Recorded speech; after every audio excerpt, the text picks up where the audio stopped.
वहां श्री रामचंद्र जी रात भर जागते रहे। सुबह श्री सीता जी ने उन्हें अपना सपना सुनाया। समाज सहित भरत जी आए हैं। प्रभु के वियोग में उनका शरीर तप रहा है। सब लोग उदास, दीन और दुखी हैं। सासुएं सौभाग्यहीन और विधवा हो गई हैं। स्वप्न सुनकर प्रभु राम के नेत्रों में जल भर गया। संसार को सोच से मुक्त करने वाले प्रभु भी सोच के वश में हो गए। वे लक्ष्मण जी से कहने लगे, कोई अशुभ समाचार मिलेगा। ऐसा कहकर भाई के साथ स्नान किया, महादेव जी का अभिषेक और पूजन किया, साधुओं का सम्मान किया। उत्तर दिशा से आकाश में धूल उड़ते हुए देखी। पक्षी चहकते हुए आश्रम की तरफ भागे। पशु समूह व्याकुल होकर घबराते हुए प्रभु की आश्रम की तरफ भागने लगे। उसी समय किरातों ने आकर यह सूचना दी कि भरत जी चतुरंगिणी सेना के साथ आ रहे हैं। भरत जी आ रहे हैं सुनते ही प्रभु की विलक्षण स्थिति हो गई। राघव तो सदा भरत की चिंता में निमग्न रहते हैं। जैसे कछुआ अपने अंडों से दूर रहता हुआ भी मन से सदैव उसके पास रहता है। भरत आगमन का समाचार सुनकर प्रभु आनंद मग्न हो गए।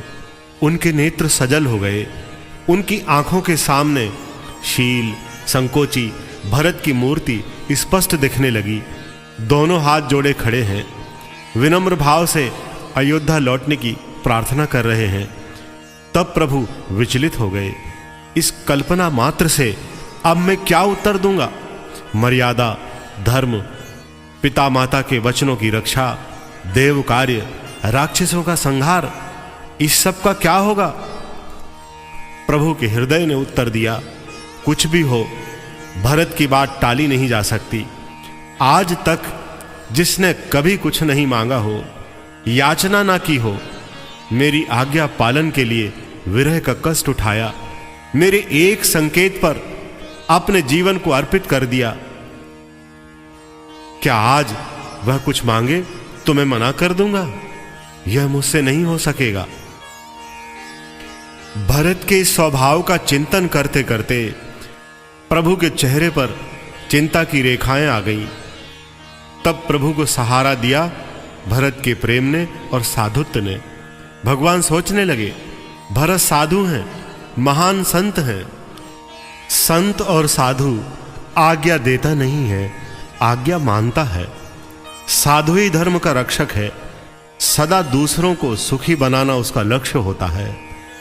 तब प्रभु ने समाधान ले लिया। वे शांत होकर भरत प्रेम में मग्न हो गए। प्रभु राम के चेहरे पर चिंतन की रेखाएं देखकर लक्ष्मण जी को लगा, प्रभु का हृदय क्षुब्ध है।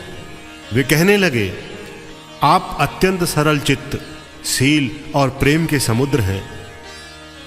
आप सबको हृदय में अपने समान जानते हैं। प्रभुता पाकर मूर्ख प्राणी का असली रूप प्रकट होता है। भरत भी आज राजा का पद पाकर उच्छृंखल हो गए हैं। यह जानकर कि श्री राम वन में अकेले हैं, सेना सहित आए हैं, मार्ग का कांटा हटाकर अकंटक राज्य करने के लिए। यदि इनके मन में कपट न होता तो हाथी, घोड़ा, रथ, चतुरंगिणी सेना लेकर क्यों आते। परंतु भरत को दोष देना व्यर्थ है। राजपद पाकर तो संसार ही बावला हो जाता है। चंद्रमा गुरु पत्नीगामी हुआ, नाहुष का पतन हुआ और राजा वैन लोक तथा वेद से विमुख हो गया। सहस्त्रबाहु इंद्र, त्रिशंकु, किसको राजमद ने कलंकित नहीं किया। इतना कहते ही वे नीति रस भूल गए। उनके भीतर से वीर रस जागा। जटाएं सिर पर बांधकर, कमर में तरकस कसकर, धनुष को सजाकर, हाथ में बाण लेकर वे बोले, आज मैं भरत को सबक दूंगा। श्री राम जी के अपमान का फल पाकर दोनों भाई रणभूमि में सदैव के लिए सो जाएंगे। जैसे सिंह हाथियों के समूह को दल डालता है, जैसे बाज लवा को लपेट लेता है, वैसे ही भरत को भाई और सेना सहित मिट्टी में मिला दूंगा। लक्ष्मण जी की शपथ सुनकर सब भयभीत हो गए। सब लोकपाल घबराकर अपने लोक को छोड़कर भागना चाहते हैं। संसार भय में डूब गया। तब आकाशवाणी हुई, अनुचित या उचित कोई भी कार्य हो उसे विवेक पूर्वक कीजिए। वेद और बुद्धिमान पंडित कहते हैं, बिना सोचे किसी कार्य को करने के बाद पछताना पड़े, यह बुद्धिमानी नहीं है।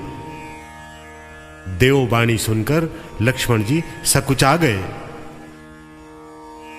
प्रभु राम लक्ष्मण जी से कहने लगे, तुमने उत्तम नीति कही है। संसार में सबसे कठिन राजमद है, जिसे पीकर राजा मतवाले हो जाते हैं। ये वो लोग हैं जिन्होंने साधु समाज का सेवन नहीं किया। परंतु लक्ष्मण सुनो, भरत जैसा उत्तम पुरुष ब्रह्मा जी की सृष्टि में न सुना है और न देखा है।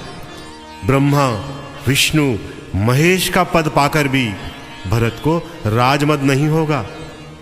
क्या कभी कांजी के कण क्षीर सागर और विशाल समुद्र को बिगाड़ सकते हैं?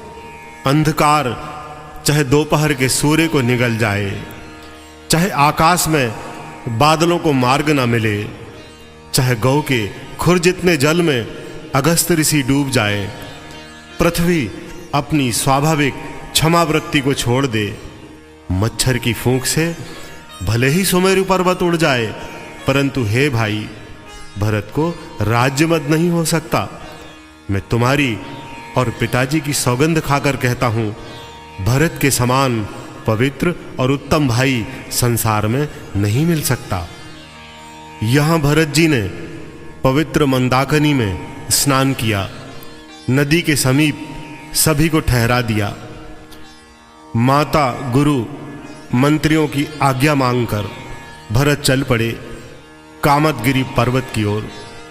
अपने भाई को साथ लिया। संकोच और प्रेम से उनका शरीर शिथिल है। माता की खोटाई मन को पीछे लौटाती है।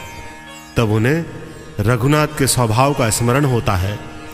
मार्ग में पैर जल्दी जल्दी पड़ने लगते हैं। उस समय भरत की दशा जल भ्रमर के समान हो जाती है। भरत की भाव दशा देखकर निषाद देह की सुध-बुध भूल जाता है। मंगल सगुन होने लगते हैं। निषाद कहता है, शोक मिटेगा, हर्ष होगा। वे आश्रम के समीप पहुंच जाते हैं। भरत को ऐसा आनंद हुआ जैसे भिखारी को कुबेर का खजाना मिल गया हो। राम राज्य में पहुंचकर भरत को जो आनंद प्राप्त हो रहा है, उसका बखान कैसे हो सकता है। भरत और पुरवासियों के दुख का अनुमान कीजिए, जिसमें 6 इतियों ने प्रजा के खेतों को नष्ट कर दिया हो। प्रजा आध्यात्मिक, आधिदैविक, आधि भौतिक तीनों तापों से पीड़ित हो। उस पर भी 7.5 शनिश्चर आदि क्रूर ग्रहों ने भी दुष्प्रभाव डाला हो। महामारी फैली हो।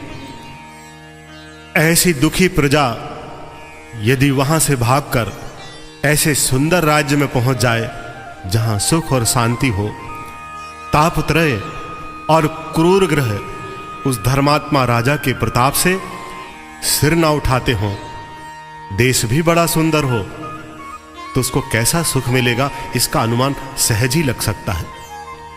श्री राम के निवास से वन की संपत्ति शोभायमान है। मनो अच्छा राज्य पाकर प्रजा सुखी है। वैराग्य मंत्री है। राजा ज्ञान है। हरा भरा पवित्र वन देश है। यम नियम जहां के योद्धा हैं। पर्वत राजधानी है। शांति और सुमति पवित्र सुंदर रानियां हैं। श्री राम के चरणों में रहने से सबके चित्त में उत्साह और प्रसन्नता है। मुनियों के आश्रम हैं।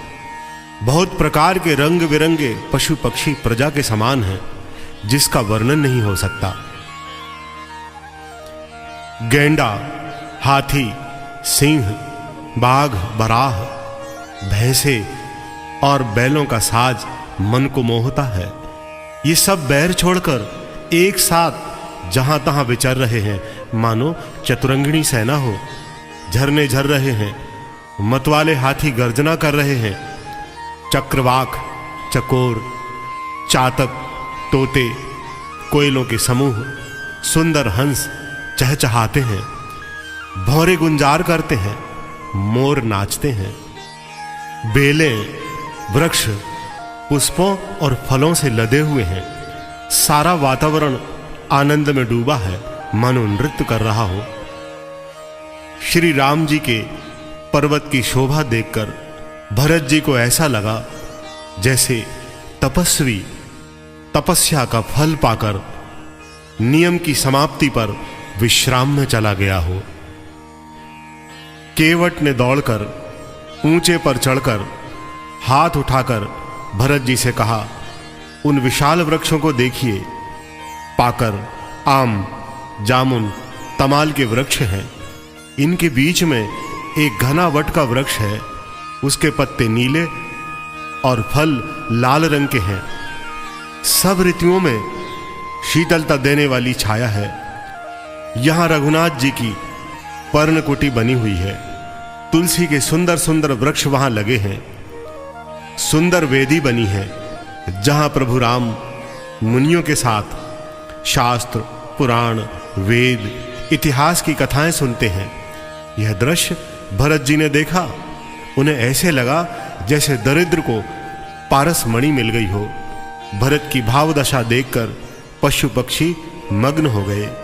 इस प्रेम की दशा को देखकर साधु, सिद्ध, साधक अनुरक्त हो गए।